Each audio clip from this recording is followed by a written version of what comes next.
आपका स्वागत है नेक्स्ट जेन भारत में। मैं हूं प्रतीक्षा मिश्रा। आज पढ़ाई हो या नौकरी, बहुत से युवा घर से दूर रह रहे हैं। ऐसे में सबसे बड़ी टेंशन ये रहती है कि घर पर माता पिता या बुजुर्गों को जरूरत पड़ने पर मेडिकल हेल्प कैसे मिलेगी। तमिलनाडु में एक डॉक्टर ने इसी प्रॉब्लम का स्मार्ट सॉल्यूशन निकाला है, डॉक्टर ऑन व्हील्स, जिसके जरिए अब इलाज सीधे मरीज के घर तक पहुंच रहा है। आइए देखते हैं ये इंस्पायरिंग स्टोरी। बुजुर्गों के लिए अस्पताल पहुंचना अक्सर सबसे बड़ी चुनौती बन जाती है और अगर बच्चे विदेश में हों तो ये मुश्किल और बढ़ जाती है।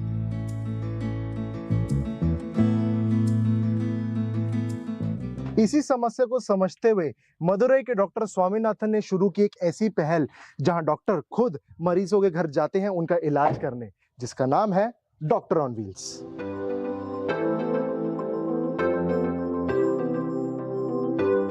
तिरुचिरापल्ली में जन्मे डॉक्टर स्वामीनाथन का बचपन कनाडा में बीता।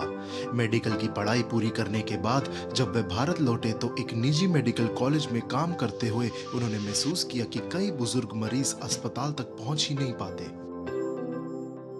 I fell in love with my profession so much. I decided that I must stay here and do my bit instead of, rather than going back. I feel all doctors should, serve our nation instead of looking at other opportunities elsewhere, because the need for healthcare is, undeniably so much here in India. यही से शुरू हुई doctor on wheels की सोच। साल 2019 में उन्होंने एक मिनी एम्बुलेंस को अस्पताल में बदल दिया, जहां आईसीयू जैसी कई सुविधाएं मौजूद हैं। ये टीम मरीजों के घर जाकर इलाज करती है, दवाइयां देती है, खून की जांच करती है और जरूरत पड़ने पर पोर्टेबल एक्सरे, ईसीजी और अल्ट्रासाउंड जैसी जांच भी वहीं उपलब्ध कराती है। इस पहल को आगे बढ़ाने के लिए केवल एक डॉक्टर नहीं बल्कि एक पूरी टीम जुटी हुई है, जिसमें युवा डॉक्टर्स, पैरामेडिकल स्टाफ और नर्सेज भी शामिल हैं। इनमें से एक युवा डॉक्टर भी है जिनका नाम है डॉक्टर ईश्वर, जिन्होंने हाल ही में एमबीबीएस पूरा किया है और अब उच्च शिक्षा की तैयारी के साथ साथ मरीजों की सेवा में भी जुटे हैं। My role in geriatrica is most important. The younger generation needs to step up for the geriatric people. So people more than 50 or 60 plus are mostly neglected in terms of being treated in the hospital by younger generation staff. They tend to go for other fields. So geriatrica is a vast majority field where we have empty spaces. So that's why it's the main point for me to choose the geriatric. Doctor Swaminathan और उनकी team हर दिन करीब 60 kilometre का सफर तय करती है और रोजाना 25 से ज्यादा मरीजों का इलाज करती है। अब इस पहल को एक कदम आगे बढ़ाते हुए डॉक्टर स्वामीनाथन ने श्यामला अस्पताल की स्थापना की है, जो एक तरह का एल्डर केयर होम है, जहां बुजुर्गों के लिए रहने, इलाज, देखभाल और नियमित मॉनिटरिंग की सभी सुविधाएं उपलब्ध है। खास बात यह है कि उनकी टीम ये सभी सेवाएं बेहद कम फीस में मुहैया करा रही है, ताकि ज्यादा से ज्यादा जरूरतमंद बुजुर्ग इसका लाभ उठा सके। I believe that doctors should reach out to patients rather than them coming here and waiting for so many hours and spending at a corporate hospital.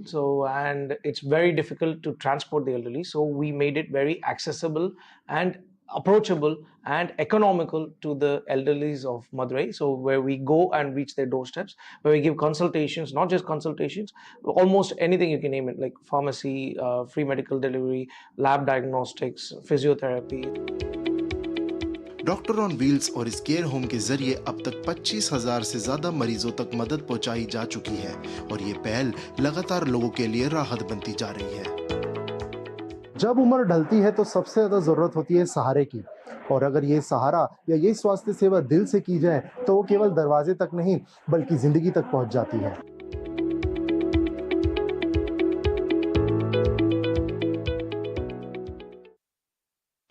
केसर दुनिया की सबसे महंगी फसलों में गिना जाता है और जिसका नाम आते ही कश्मीर याद आता है। लेकिन अगर मैं कहूं कि ये कमरे के अंदर उग रहा है तो सुनने में थोड़ा सरप्राइजिंग लगता है, लेकिन नागपुर के एक युवा कपल ने ये कमाल कर दिखाया है। बिना खेत, बिना मिट्टी, सिर्फ स्मार्ट फार्मिंग टेक्निक और नई सोच के दम पर देखिए कैसे एक छोटा सा सेटअप अब बड़े स्टार्टअप में बदल रहा है। नागपुर, जो अपने संतरे और 45 डिग्री वाली चिलचिलाती गर्मी के लिए जाना जाता है, यहाँ पर इंसान का निकलना मुश्किल होता है, तो सोचिए खेती कैसे होगी। लेकिन अगर मैं आपसे कहूं, नागपुर के एक आम से फ्लैट में कश्मीर की वादियां बसती हैं और यहाँ पर उगता है दुनिया का सबसे महंगा मसाला यानी केसर। Welcome to the mini Kashmir of Nagpur. ये बिजनेस 50 लाख रुपए सालाना कमाता है और ये लकड़ी के ट्रे पर उगता है। तो चलिए मिलते हैं उस नेक्स्ट जेन कपल से जिन्होंने इस इम्पॉसिबल जुगाड़ को सच कर दिखाया है। सैफरॉन का डिमांड और सप्लाई, ये सारी चीज़ें हम लोगों ने स्टडी करी। उसके बाद मेरे ब्रदर इन लॉ है जो कनाडा में सेटल्ड है, तो वहाँ जो फार्मिंग हो रही है तो हर कोई अपने बैकयार्ड में एक टावर सिस्टम में, या फिर आप बोल सकते हो कि हाइड्रोपोनिकली वेजिटेबल्स जो है उनके दिनचर्या में जो भी चीज़ें लगती है वो वहीं पे ग्रो करके खुद का खुद वो कंज्यूम कर रहे हैं। ट्रेडिशनल खेती के रूल्स को तोड़ते हुए अक्षय और दिव्या ने एरोपोनिक्स तकनीक का इस्तेमाल किया। आसान भाषा में कहें तो न मिट्टी की जरूरत न जमीन की, फिर भी यहाँ भरपूर तरीके से उग रहा है केसर। एक कंट्रोल्ड एनवायरनमेंट में हर पौधे को वक्त पर मिलती है खाद, पानी और पोषक तत्वों से भरपूर मिस्ट। और यही स्मार्ट फार्मिंग का कमाल है कि 100 बीजों से शुरू हुआ ये सपना आज 1000 स्क्वायर मीटर में फैल चुका एक सफल स्टार्टअप बन गया है। मैम, जब लोगों को पता चलता है कि नागपुर में भी कश्मीर का केसर उग रहा है, तो क्या इसकी क्वालिटी पर लोग शक करते हैं? और सैफरन इंस्टीट्यूट ऑफ कश्मीर का इसमें क्या रोल है? डेफिनेटली लोग शक करते हैं, क्योंकि लोगों को, जैसे आपको, हमें, हम सबको पता है कि सैफरॉन ये कश्मीर में ही उगता है। आज तक हम सुनते आए, हमने देखा है। तो जब हमने ये शुरू किया कि इंडोर सैफरॉन फार्मिंग जब हमने स्टार्ट किया, तो डेफिनेटली लोगों को डाउट आया कि क्या इसकी quality is at par with the saffron grown in Kashmir. तो उस चीज़ को, उस डाउट को दूर करने के लिए, जैसे आपने बोला कि सैफरॉन इंस्टीट्यूट ऑफ कश्मीर, उसी का बहुत ज़्यादा रोल इम्पॉर्टेंट है, क्योंकि हम जो सैफरॉन ग्रो करते हैं हर एक स्टेज पे हम प्रिकॉशन लेते हैं कि बाहर का कोई भी एनवायरमेंटल फैक्टर अंदर के एनवायरमेंटल फैक्टर्स के साथ कोलैब ना हो। और दूसरी चीज़ ये भी है कि किसी भी स्टेज पे या किसी भी प्रोसेस में हम लोग केमिकल्स, फर्टिलाइजर्स, पेस्टिसाइड्स किसी का भी इस्तेमाल नहीं करते। आज का यूथ सिर्फ खुद पैसा नहीं कमाता, वो एक पूरा इकोसिस्टम बनाता है। अक्षय और दिव्या अब सिर्फ किसान नहीं, मेंटर बन चुके हैं। 150 से ज्यादा लोगों को ट्रेनिंग देकर ये कपल अब एक नई सैफरॉन कम्युनिटी तैयार कर चुका है, जहां लोग न सिर्फ सीख रहे हैं बल्कि खुद का स्टार्टअप भी खड़ा कर रहे हैं। नागपुर के इस छोटे से कमरे ने साबित कर दिया है कि नेक्स्ट जेन भारत के लिए जमीन नहीं, विजन मायने रखता है। अगर इरादा पक्का हो और टेक्नोलॉजी का इस्तेमाल सही हो, तो विदर्भ की झुलसती गर्मी में भी कश्मीर की सबसे महंगी फसल लहलहा सकती है।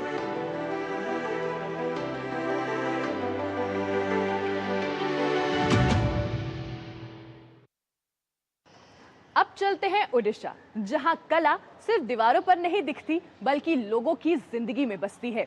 पुरी के पास बसा रघुराजपुर गांव अपनी मशहूर पटचित्र कला के लिए दुनिया भर में जाना जाता है। यहाँ हर रंग, हर रेखा और हर चित्र के पीछे छुपी है सदियों पुरानी परंपरा। आइए देखते हैं क्या चीज इस कला को इतना खास और टाइमलेस बनाती है।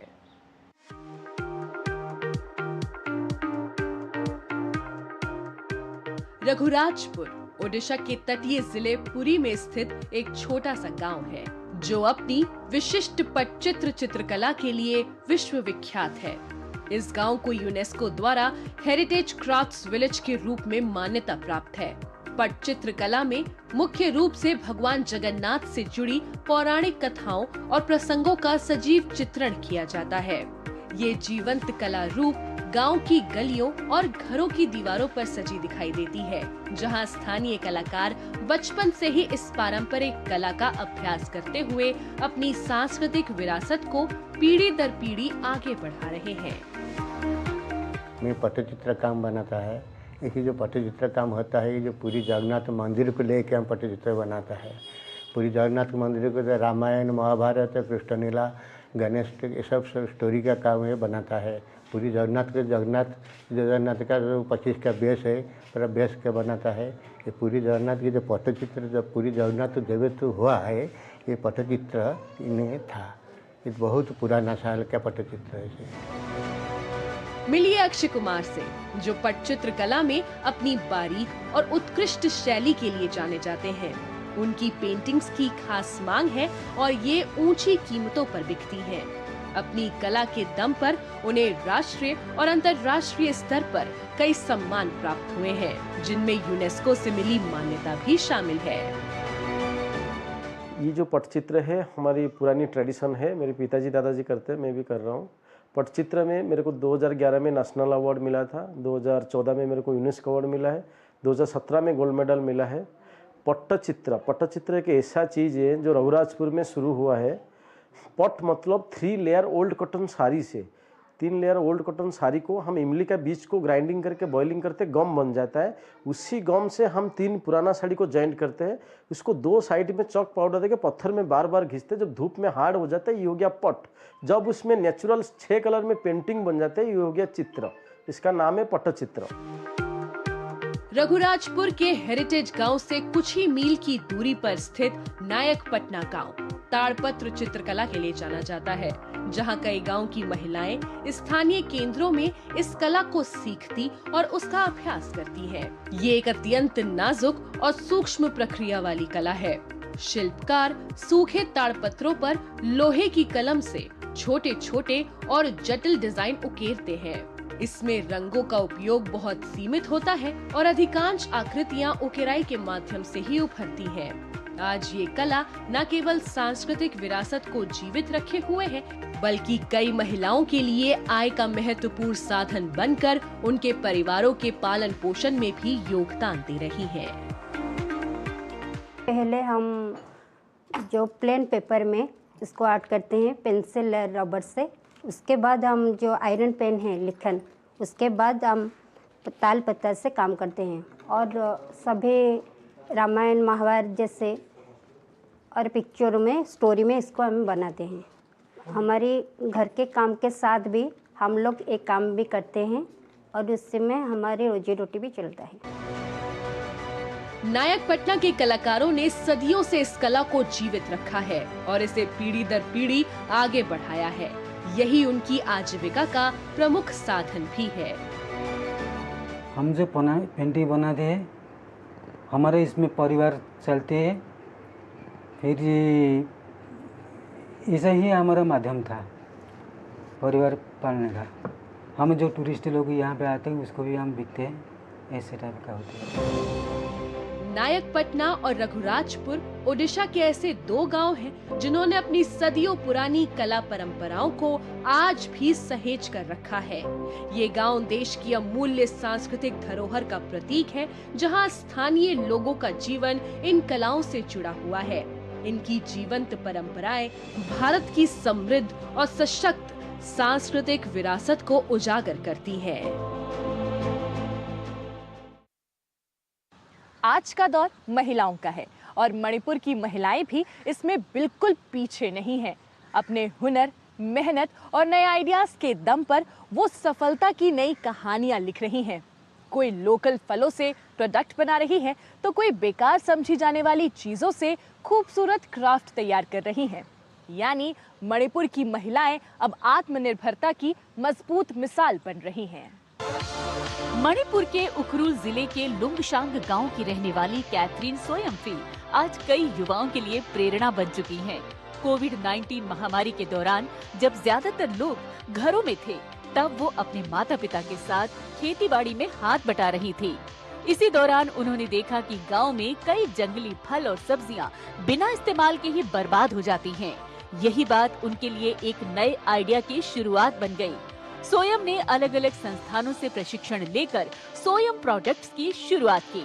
आज उनकी छोटी सी यूनिट एक सफल काम बन चुकी है, जहां उनकी मां के साथ कई ग्रामीण महिलाएं मिलकर अलग अलग प्राकृतिक उत्पाद तैयार कर रही हैं। इस तरह एक छोटा सा आइडिया आज रोजगार और आत्मनिर्भरता की कहानी बन गया है। And we have, right now we have 37 products. We have pickles, candies, banana chips, and fermented beverages, jam and jelly chutney. My mom, my mother, she's a master trainer, and from that I also went to different training in a College of Food Technology, and from there recently I also went to Nagpur for a citrus training, and through them we are doing this one. Manipur की महिलाएं सिर्फ food products तक ही सीमित नहीं हैं। कई महिलाएं अपनी क्रिएटिविटी और कला के जरिए भी नई पहचान बना चुकी हैं। सेनापति जिले की प्रतिभाशाली कलाकार नेली चाचेया इसका शानदार उदाहरण है। जहां आमतौर पर मकई के छिलकों और रेशों को बेकार समझकर फेंक दिया जाता है, वहीं नेली इन्हीं से खूबसूरत हस्त निर्मित गुड़ियां तैयार करती हैं।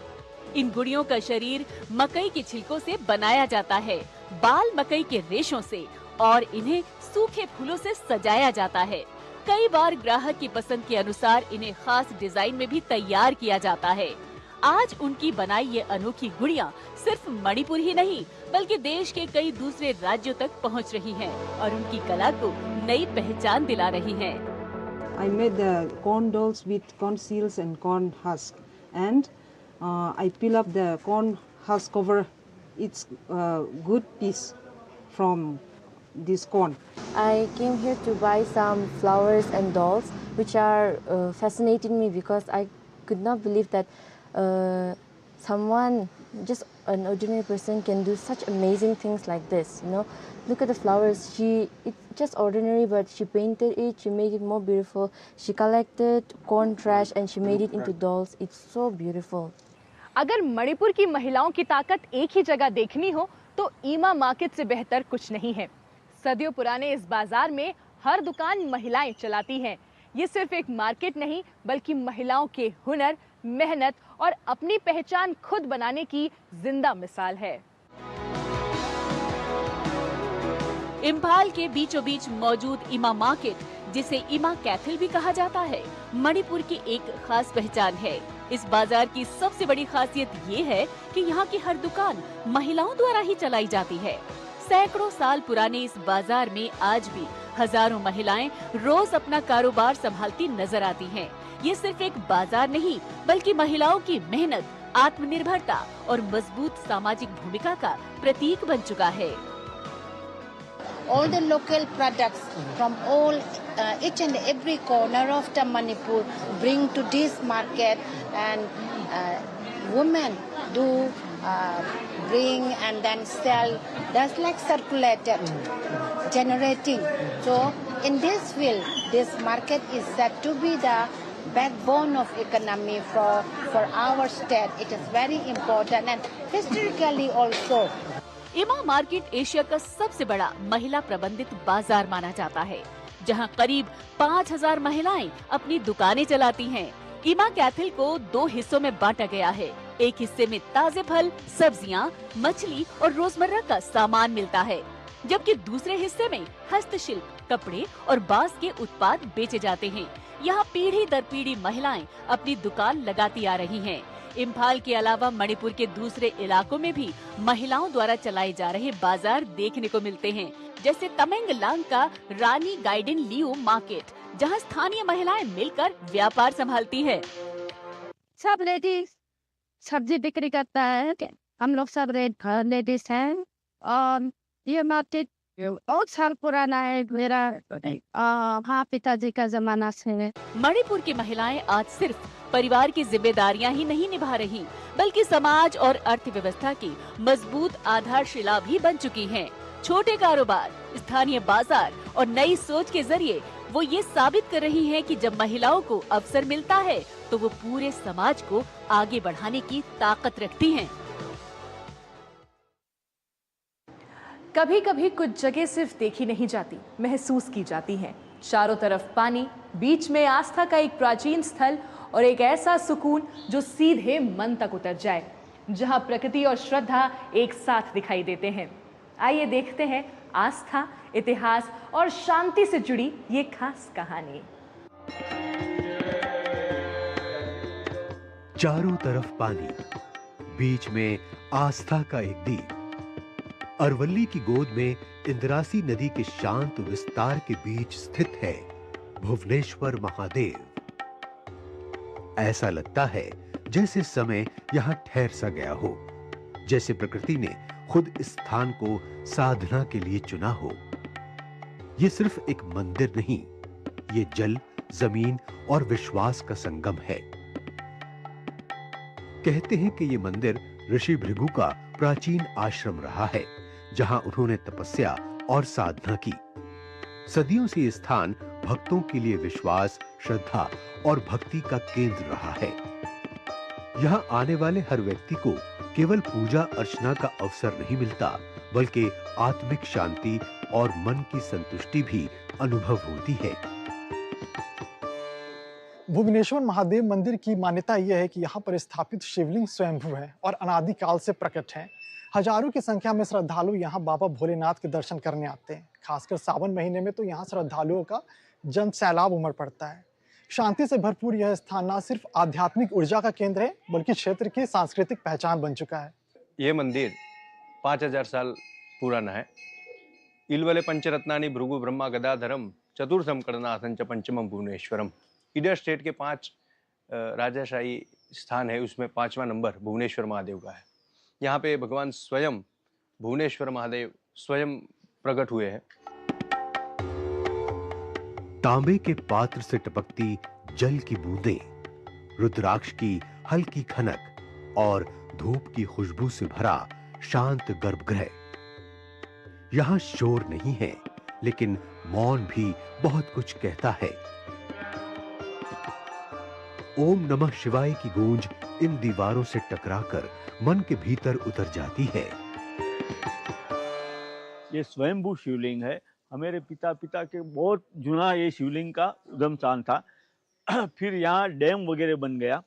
उसके बाद में ओरिजिनल जो गांव था वो चला गया, दूसरी जगह इरिगेशन प्रोजेक्ट में गया। तो सब लोग जहाँ जहाँ ये गांव आजू बाजू के बसे हैं, वो सब लोग यहाँ दर्शन करने के लिए आते हैं। अमने अहींया बहुत श्रद्धा है। अमे वर्षमां एक वार आवीए छीए अने अहींया मेळो पण भराय छे अने अहींया कर्ण ऋषि पहेला कर्ण ऋषिનું જ આ સ્થાપના છે અને અહીંયા પાંડવો પણ આવેલા હતા અને અહીંયા બધાની मनोकामना पूर्ण થાય છે। हाल ही में मंदिर परिसर में बने आरामदायक गेस्ट हाउस के कारण श्रद्धालु अब लंबा समय यहाँ बिता सकते हैं। मंदिर के आसपास के वातावरण में शांति और प्राकृतिक सुंदरता का संगम आने वाले प्रत्येक व्यक्ति को एक अनोखी ऊर्जा और मानसिक संतुलन का अनुभव कराता है। ये स्थल न केवल श्रद्धालुओं के लिए आस्था का प्रतीक है, बल्कि आने वाले हर व्यक्ति के जीवन में शांति, विश्वास और सकारात्मक ऊर्जा का संचार करता है। मेरे पीछे जो आप जलाशय देख रहे हैं उसे भृगुकुंड कहते हैं। ऐसी मान्यता है कि यहाँ स्नान करने से चर्म रोग ठीक होता है। भारत में आपको ऐसे कई मंदिर मिल जाएंगे जहाँ इस तरह की कहानियाँ सुनने को मिलेगी। यूं ही नहीं, भारत को आस्था, अध्यात्म और संस्कृति की भूमि कहा जाता है। भुवनेश्वर महादेव, यहाँ हर यात्रा सिर्फ दर्शन नहीं, बल्कि एक अनुभव है। प्रकृति और प्रार्थना साथ खड़ी हैं, और जहां सदियों पुरानी आस्था आज भी उतनी ही मजबूत और जिंदा है। और शायद इसीलिए यह स्थान सिर्फ देखा नहीं जाता, महसूस किया जाता है।